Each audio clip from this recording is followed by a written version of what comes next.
जीवन का कि पति पत्नी जो विवाह बंधन में बंधे हैं तो वो बंधन कितने लंबे समय तक चलेगा। एक बॉन्ड बना, एक बंध बना, बंधन कितने लंबे समय तक चलेगा। चाहे पति पत्नी के बीच में चौथा भाव, यानी कि चौथा भाव जो मैंने बताया, चाहे पति पत्नी के बीच में प्रेम हो या ना हो, वो मैटर नहीं कर रहा है यहाँ पे। दूसरा भाव, शादी के बाद दोनों का परिवार बढ़े, संतान हो अथवा ना, उससे भी मतलब नहीं है। लेकिन जो अष्टम भाव है, क्योंकि बहुत मामले ऐसे होते हैं कि जहाँ पति पत्नी में कोई प्रेम नहीं होता है, लेकिन विवाह वहाँ पे जीवन, वहाँ पे विवाह चलता रहता है, शादी चलती रहती है। अष्टम भाव दिखाता है कि पति पत्नी के बीच का जो बंध है, जो एक एग्रीमेंट हुआ है शादी का सामाजिक रूप से, वो कितने लंबे समय तक चलेगा। वो दिखाता है कि जीवन साथी की वहाँ पे मृत्यु के कारण वहाँ पे विवाह टूटेगा अथवा तलाक के कारण। तो वहाँ पे जब आपके शत्रु राशि में या आपके नीच अस्त होकर किसी प्रकार से सूर्य शनि दोनों का प्रभाव अष्टम भाव पे पड़ेगा, यानी कि सूर्य आपके अष्टम में बैठ जाए, शनि आपके दूसरे भाव में बैठ जाए, या शनि कहीं पे भी बैठ के आपके अष्टम भाव के सूर्य को वहाँ पे दृष्टि दें, तो वहाँ पे अष्टम भाव की वो हानि करेगा।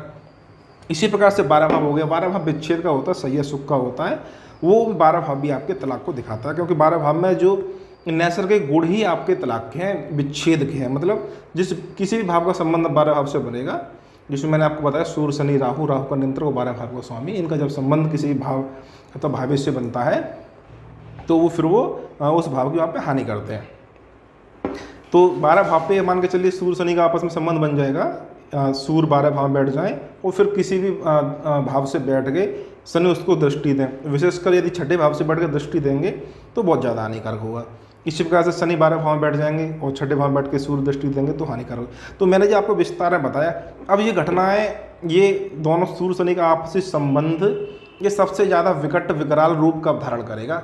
ये भी आप देख लीजिए कि दोनों में अंशों में अंतर कितना है। मान के चलिए कि सूर्य किसी भी भाव, जो मैंने आपको अभी भाव बताए, उसमें सूर्य यदि 15 अंशों के होकर बैठे हैं, तो शनि की भी डिग्रियां जो हों 15, 16, 17 अथवा 12, 13, 14, यानी कि इस 15 डिग्री के आसपास आगे पीछे की डिग्री अंश वहाँ पे होने चाहिए, क्योंकि तभी वहाँ पे अंशों में, डिग्रियों में एकदम दृष्टि बराबर पड़ेगी।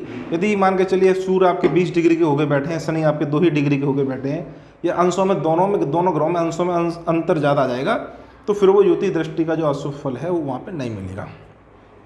तो ये एक सामान्य योग हो गया। किसी की कुंडली में इस प्रकार का कोई योग बन रहा हो तो वहाँ पे एक संकेत मिलता है कि भाई यहाँ वैवाहिक जीवन में कुछ समस्या आने वाली हैं।